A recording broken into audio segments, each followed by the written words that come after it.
एक गांव में चैनी और चैनी का एक बेटा जिसका नाम टिभन था। टिभन की शादी हो गई थी। उसकी बीवी का नाम बिन है। टिभन हमेशा की तरह काम करने के लिए घर से चला जाता है। टिभन काम पे जाने लगता है और उसकी माँ और बीवी दोनों घर में ही रहती है। चैनी अपनी बहू को कभी भी पसंद नहीं करती थी, हमेशा अपनी बहू को दहेज के लिए ताने देती है। तब चैनी अपनी बहू रेनू से बोलती है, अरे ओ रेनू, तुम्हें समझ में नहीं आ रहा है क्या? मैंने तुम्हें कितनी बार कहा है कि अपने पापा को 5 लाख रुपए और एक बाइक लाकर दे, पर वो क्यों नहीं ला रहे हैं? उसने शादी के पहले कहा था कि वो 5 लाख रुपए और एक बाइक देगा, पर अभी तक क्यों नहीं दिया? तब रेनू अपनी सास चैनी से बोलती है, माँ मुझे पता नहीं, पापा ने कहा होगा तो जरूर देगा। वो तुम्हें 5 लाख रुपए और एक बाइक जरूर देगा। फिर भी मैं पापा को बोल दूंगी कि वो 5 लाख रुपए और एक बाइक लाकर दे। आप चिंता मत करो माँ जी, मैं पापा को बोल दूंगी। मुझे पता नहीं, तुम्हारे पापा जल्दी 5 लाख रुपए और एक बाइक लाकर जल्दी दे, वरना मैं तुम्हें इस घर से निकाल दूंगी। तुम रहना अपने पापा के यहाँ और तुम्हारे जाने के बाद मैं टिभन की दूसरी शादी करवाऊंगी। इसलिए मैं कह रही हूँ कि तुम्हारे पापा पैसे जल्दी लाकर दे। और ये बात टिभन को बताई ना तो मुझसे बुरा कोई नहीं होगा, ठीक है? माँ जी ये क्या बोल रहे हैं आप? टिभन जी की दूसरी शादी करवाएंगी? अगर मेरे पापा 5 लाख रुपए और एक बाइक नहीं दिया तो तुम मुझे इस घर से निकाल दोगी? माँ जी मुझे इस घर से मत निकालिए, मैं पापा को जरूर बोलूंगी, वो जरूर पैसे देंगे।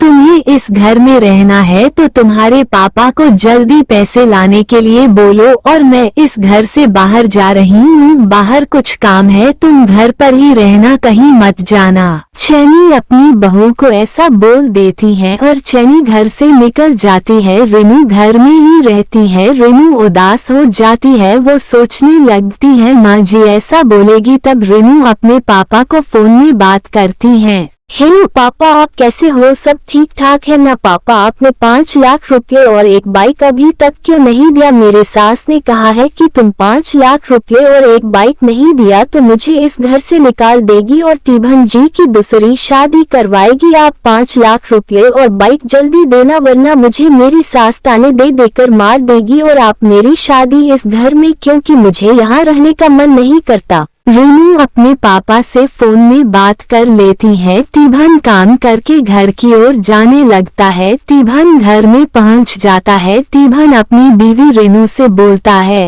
रेनू तुम इतनी उदास क्यों हो और तुम क्या सोच रही हो? मुझे बताओ, माँ ने कुछ कहा है क्या, या फिर तुम्हें अपने माँ और पापा की याद आ रही है? तुम उदास मत हो, मैं और हम दोनों 2 दिन बाद तुम्हारे मायके जाएंगे। अब तो थोड़ा मुस्कुरा दो। टिभन जी तुम्हारी माँ 5 लाख रुपए और एक बाइक के लिए मुझे रोज ताने देती है। मैं अपने पापा को फोन करके बता दिया है, पापा पैसे और बाइक जल्दी ही देंगे। और तुम्हारी माँ ये भी बोल रही थी कि अगर पैसे और बाइक नहीं दिए तो मुझे इस घर से निकाल देगी और तुम्हारी दूसरी शादी करवाएगी। क्या माँ ने ऐसा बोला? माँ तुम्हारे पापा से 5 लाख रुपए और बाइक मांग रही हैं, पैसे और बाइक नहीं दिया तो मेरी दूसरी शादी करवाएगी, तुम्हें इस घर से निकाल देगी। मुझे तो विश्वास नहीं हो रहा है कि माँ ने तुमसे ऐसा बोला। मैं माँ से अभी बात करता हूँ, वो ऐसा कैसा कर सकती है? टिभन ने अपनी माँ से क्या बोलेगा, यहाँ जानने के लिए इसका पार्ट 2 जरूर देखिएगा। वीडियो अच्छी लगी हो तो वीडियो को एक लाइक, सब्सक्राइब जरूर कीजिएगा। शिशु रियल स्टोरी को सब्सक्राइब जरूर कीजिएगा।